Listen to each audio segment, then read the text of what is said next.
Whenever you design a plastic part or a part in general, the first thing that you're looking at is how is that part used? Is it going to be a functional part versus non-functional?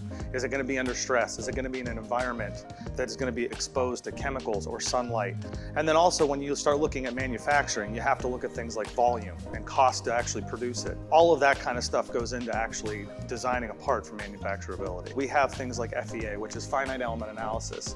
You can start exposing that design to how it's going to actually perform in the field. With that stress, are you going to have a premature failure? You can start going through iterations to try to benefit that product so it can survive the environment that it's going to be in and actually perform the way is intended. The other methods that we have are some things like mold filling software, which is the ability to actually understand how a design is going to be produced in an injection mold. And as you can see, it shows how that plastic is actually going to fill that cavity of that part. So we can start to understand things like, are there going to be visual defects because of how the plastic comes together? Or is it going to be strong enough to handle that because when that plastic comes together, you may have a weak point.